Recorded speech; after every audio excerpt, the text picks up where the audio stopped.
A while back on the channel, I investigated the situation where a Brightcore Xenon bow is actually as good or better than Sunbeam, and the whole discussion was revolving around breakpoints, where when you were critting with the Xenon bow, you were killing a 160 or even like a 250 power level Mist monster in roughly the same amount of crits as a Sunbeam copy. Now, the normal damage shots were doing significantly less, 20% less, that is, but it was still killing fast enough to be completely viable. So if you were still useful with a Brightcore copy, you'd be getting 20% more durability, you'd be shooting 10% faster, and if you're doing less damage and it doesn't really matter, maybe Brightcore is the better option. So that video will be linked down below. If you guys want to see the entire discussion of why Brightcore might be better than Sunbeam for specifically high damaging weapons, you should definitely check out the Xenon Bow video. And I also expanded on this topic with the Huskbuster and the Ground Pounder. All three of those videos will be linked down below, but I'm going to be extending that discussion once more to the vacuum tube bow.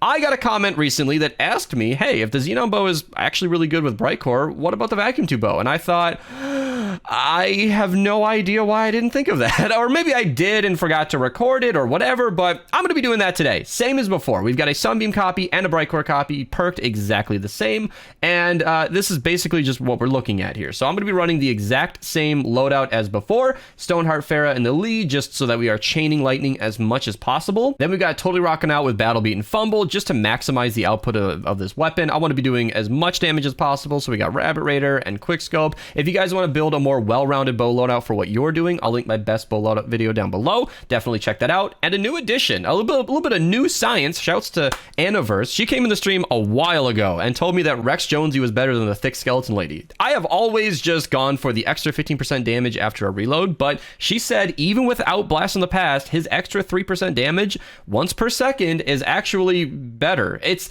slightly better if your health is up, and considering with a bow we are shooting about once per second anyway, I'm just going to use Rex Jonesy because I think he's worth consideration and he's actually a little bit better sometimes. So with all that said, let's hop into the game and see if Brightcore is actually pretty good. All right, we're going to be starting off with the Sunbeam copy. Just going to be shooting some stuff just to see kind of how well a 130 Sunbeam copy performs. Unsurprisingly, it's very well. This weapon does a ton of damage. The vacuum tube bow is easily one of, if not the best bow in the entire game. In fact, in my top 5 bows video, I actually ruffled some feathers when I ranked it above the Xenon bow, and I honestly stand by it. But let's just do some quick damage versus this encampment. I don't think I want to clear it because I want to try it again with the vacuum tube Brightcore copy. Yeah, okay, let's just back off a little bit. The vacuum tube bow with Sunbeam is obviously slaying. Let's now switch to the Brightcore copy and move back in. I did accidentally tame a wolf. He seems preoccupied, so I don't think he's going to be messing with our damage too much. But let's see here. Every enemy is loading in now. This is a Brightcore copy, and honestly, especially now that Totally Rockin' Out's active, if you didn't tell me this was Brightcore, I would not notice that. Let's try this again just to see it. All right, Brightcore copy, no Totally Rockin' Out, doing almost enough damage to one shot, but the Chain Lightning and Pharah is obviously just doing tons and tons of extra damage. With Totally Rockin' Out active, it is doing at least enough to... Oh man, these Riot Huskies are cheating. There wasn't even a shield there. Oh man, okay, so you have to charge it up enough for Pharah to chain, and it's doing plenty. This encampment is kind of brutal no matter the situation, so I'm not really using this as representation for like the weapon's crowd clearing capability, but when it is hitting the targets, it's doing absolutely plenty. I think Brightcore is having a good start. All right, let's do a little taker test. I think we can activate Totally Rockin' Out just by hitting these enemies over here, and then... Okay, yeah. See, that's my point. If we're one-shotting a 160 Mist monster when we crit, whether it's Brightcore or Sunbeam, why wouldn't we take that extra fire rate and durability from Brightcore? All right, the defense begins. Every one of my teammates is watching on the stream, so I've given them explicit requests to let me get as many kills as possible. In the bottom of my hotbar there, the left one is Sunbeam and the right one is Brightcore. So I'm basically just going to be switching between these and seeing how they feel. The Brightcore one obviously should be shooting more often, and for these basic enemies, it doesn't really seem to make a difference. I think somebody's running that Star Spangled build because some of my shots are just not consuming ammo, which is really weird. weird, but kind of fine. I'm gonna ask my teammates to be a little light on the war cries because I want to see as much damage as this weapon can do on its own. And the damage from this Brightcore copy is sufficient for normal enemies, at least. We are doing plenty of damage. Like, look at that, wiped out an entire crowd. And I have to continue to shout the benefits of Brightcore. It is better durability. So if you look over here, I think my camera's covering it, but it's 375 versus 300. So you're getting 20% more durability with Brightcore. And a lot of people say that Brightcore spawns a lot more frequently than Sunbeam. I think so. They seem pretty even in my experience, but it's not like I've exactly counted in a long time. If somebody knows more, you can leave a polite comment down below, but suffice it to say, most people have been making Sunbeam only weapons for years. Myself and every other creator ever has rightfully said Sunbeam does better damage, and in most cases is just the better option. And that's not necessarily wrong. However, when you're doing as much damage as we're doing here, it doesn't really matter. So if you're already doing plenty, and even if you're not on a budget, even if you're just a pragmatic person, it makes perfect sense to use the copy that, okay, why? It makes sense to use the copy that is cheaper overall. So yeah, it'll last longer, it'll shoot a little bit faster. I'm not really noticing the faster fire rate. Like if I switch back to the Sunbeam copy, it's a little sluggish. I mean, to activate the chain lightning, you already have to have it drawn back for a little while. I think you need to have it drawn back like halfway or whatever the rule is. In fact, doesn't it tell you? Fires okay. Drawn back at least halfway. So yeah, when you're drawn back at least halfway, you're shooting. So I guess you'll get there 10% faster. On the Xenon Bow, I noticed this kind of right away, but it's a spammier weapon. So if you guys have ever noticed you're not chaining, that's kind of why. So yeah, the Sunbeam copy doesn't really feel sluggish, but it doesn't really feel like the damage is all that improved. I do know that we have traps down. On the one hand, the traps will soften up the enemies and make these weapons perform a little better than they otherwise might. But on the other hand, when you're running missions, you should be trapping. Realistically, if you're trapping effectively, or if the map allows you to trap as effectively as you can, you're never really going to be shooting at just full health enemies. So long as you have a couple of traps down, this should be a realistic scenario. Until there's like a creative mode for Save the World, there's really never going to be a perfect testing situation. But you can see this thing is shredding. I mean, yeah, that is absolutely plenty of damage. In fact, if we come back over here, the nurse is going to be giving us some full health targets, so we can play around with that. The Brightcore copy is doing fine. I mean, this is how everybody should be using the vacuum tube bow. With Farah and chain lightning spam, it is enormously strong. With that chain lightning, you're almost never hitting any enemy. As long as it's got teammates around it, you're never hitting an enemy once. It's chaining and zapping everything all at the same time. It's doing tons and tons and tons. The vacuum tube bow is an amazing weapon. We all know that. And that's why it's such a great contender for Brightcore. And so far, again, if you didn't tell me one of these was Brightcore, I literally wouldn't even know. I know that, like, my personal opinion isn't just pure science, but I encourage anybody watching this to make a Brightcore copy for themselves. Do exactly what I did. Level up a couple of copies if you can afford it. Maybe open up some llamas. It's not too expensive if you're in the end game, or especially if you've been playing for a while. But level up your own copies and give it a try. See what works for you. For me personally, I already have a 144 copy that's Sunbeam, and if they're both kind of the same and I'm not really low on resources, I only do my 10 160s a week. So even as a gamer, let's go do this smasher real quick. Hopefully my teammates let me have it. No! Yeah, he was probably getting too close to defense. Please, teammates, let me have smashers, because I want to see. We have proven that this is fine versus normal targets. I want to see how this does versus smashers. But I was going to say that given my situation, I'm going to keep my Sunbeam copy. I don't see a serious benefit. And I only play like 10 missions a week with the 160s, so Ventures doesn't use my normal inventory. It doesn't really matter. But for normal players, especially if you're just leveling up, maybe you're just getting your first vacuum tube bow, Brightcore, from what I'm seeing, might be a completely fine decision. This is working really great. I hope some more smashers spawn. That looks like one over here. Maybe that's a taker. No, it's a blaster. So if we can get a full health miss money, there we go. Look at that damage. Like almost one-shotting it. That's fair. Maybe I can get one more hit on one. I want to see it not one-shot, because that could be a situation where if the Sunbeam copy would have one hit the blaster, then maybe it's better. But Smokescreen mini boss can't do anything versus that. Here's the taker, and it's not full health, but it got sat down easily enough. I'm going to take some serious damage if I don't get over here. Drop a couple of these, heal up while I wait for another mist monster. Smokescreen, for those watching, if you don't know, if you're a newer player, that's totally fine. Smokescreen mini bosses take 75% reduced damage from ranged weapons. So do not shoot them with your bows. Do not shoot them with your dischargers. Use melees and abilities. In fact, the Ravager, just crit rating, double crit damage, attack speed, will do excellently versus a mini boss. Keep it physical, because these Smokescreen mini bosses never have an element. A physical Ravager or any melee will do great. Okay, maybe not any melee will do great, but a melee will do more than your ranged weapon almost certainly. You're basically getting a 75% damage bonus by just using melee. Let me be a good teammate here while they take care of the mini boss. What is going on over here? Are they... What's going on? We got a Fury. That's an okay choice. And a Ravager. That's totally fine. I'm hoping for some more Mist monsters. Again, without a creative mode, it's really hard. But look at that. I mean, not full health, but two flingers taken down easy. Okay. Without a creative mode, it makes this really painful. Here we go. There's a full health flinger mostly.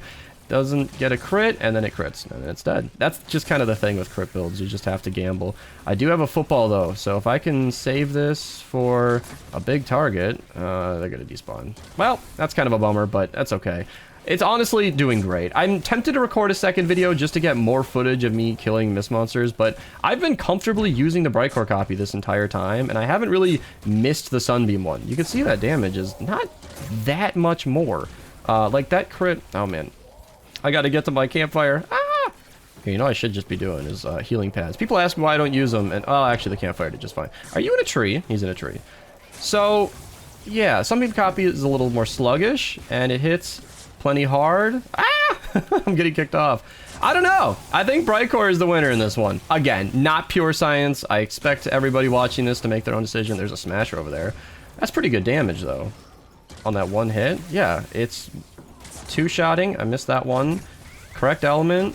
Okay, so it's barely not hitting it in 4 shots. So, like, you can see the Sunbeam one is critting a bit harder there. Earlier, it looked like he was doing 129, like 1.29 million, rather than the 1.2 million I was seeing earlier.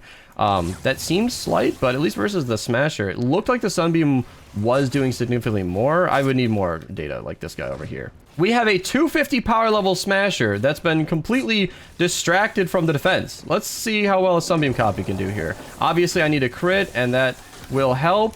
It looks like it's killing... we're not critting. This is bad data, but...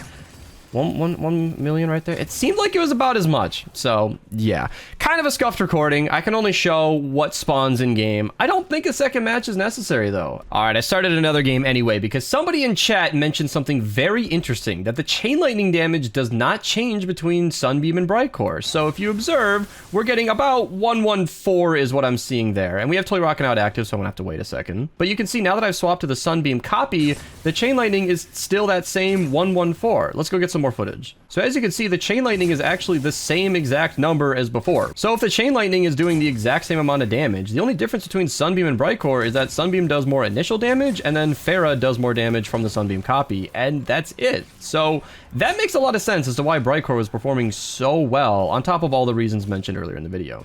Alright, I wasn't going to record much from this gameplay, but it's kind of just a wide open field, and moments like that are immensely satisfying. Look at this, just a flat area. I didn't even put any traps down besides these floor frees. This is like a dream situation with a vacuum tubo. If you guys haven't seen our vacuum tubo only video where all 4 of us only use the vacuum tubo and no traps whatsoever, you should definitely check that out. It's linked down below. One of the most fun videos I've ever recorded. Here we go. Some power level 250 Mist monsters. That is, wow.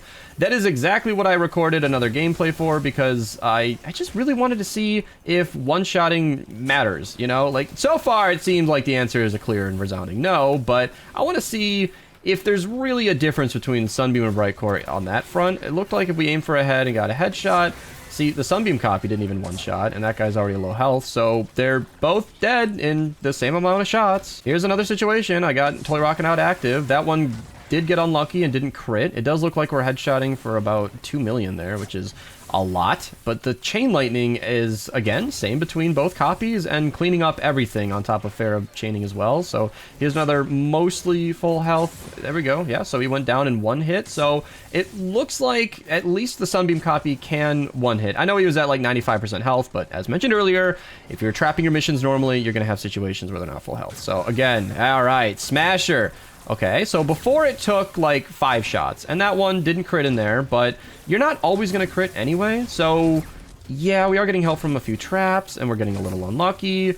This is why I wanted more smashers, just to get some more good data. I love that, by the way. I love hitting the smasher while chaining to everything behind it. It's like we're shooting a smasher and then killing everything in the background. It's the same feeling with the Xenon bow, where you're shooting the mini boss and then like hitting everything behind it. Another satisfying crowd. This is not for science or data. I'm not proving anything here. I'm just enjoying the carnage of this weapon. Although on that note, this is a Brightcore weapon doing this amount of damage. It's funny because for years and years, I have said the same thing in my videos. The Sunbeam's better, and mathematically that's supported. By the way, Brightcore copy here with Totally Rocking Out. Let's just see if I can actually hit the target. Yeah, I mean, if we're critting, it's still taking kind of the same amount of shots. And I really hope my teammates will let me have this. I know he's on the defense, but you could see, I don't know, this is, last time the Sunbeam copy was in a trap tunnel, so it went down a little easier, but Brightcore copy is struggling versus that hard single target damage, but realistically, Vacuum Tube Bow is actually one of the harder hitting, higher DPS bows in the game, meaning it's one of the more capable weapons in terms of smasher killing. You shouldn't be using the bow for the smashers. You can, clearly, as demonstrated, but pot shot would be very good. The deatomizer is not what I mean. The plasmatic discharger is what I mean, the one that I'm holding right here. It's expensive, but there are very good smasher killing weapons out there, and obviously working on it as a team is important. My teammates are being asked to let me have this just for the video and your guys' recording pleasure, but viewing pleasure, but I, in a normal mission, would expect people to be working together on smashers, so I don't really think the smasher killing capabilities of Brightcore versus Sunbeam is the most important metric, but of course it is something that I wanted to analyze. Another beautiful shot of a ton of enemies dying all at once. So I don't want this to be a 20-minute video, so I'm going to call it there. I think we've seen what we need to see finally. Honestly, I think the Brightcore copy is better, especially since the Chain Lightning does the same amount of damage. Granted, Farah will do a little bit of extra damage based on the Sunbeam copy, because she does a % of the damage dealt, and that's kind of a thing, but as you guys can see, just using it organically. This is not a clean testing environment. It's not perfect. I've said that a million times. But just pulling out both weapons in a normal game and switching off between them, I can't really tell a difference. Even the fire rate doesn't feel that much better. I know I am shooting more shots with it. So I don't really see a reason you should go Sunbeam. Of course, in my situation, I already have it leveled up, and I don't think Brightcore is so good that it's worth powering up a whole new copy. And I guess if you like doing more damage, if you like knowing that you are hitting harder, fine, go Sunbeam. But if you're on a budget, or if you're leveling up your first copy, consider going Obsidian and then Brightcore, because honestly, I don't think you're missing out on much damage. So if you guys enjoyed this video, leave a like, subscribe, you know, check out the next video. If you haven't finished eating, you know, there'll be some recommended videos here at the end. I'll see you guys in the next one, and have a nice day.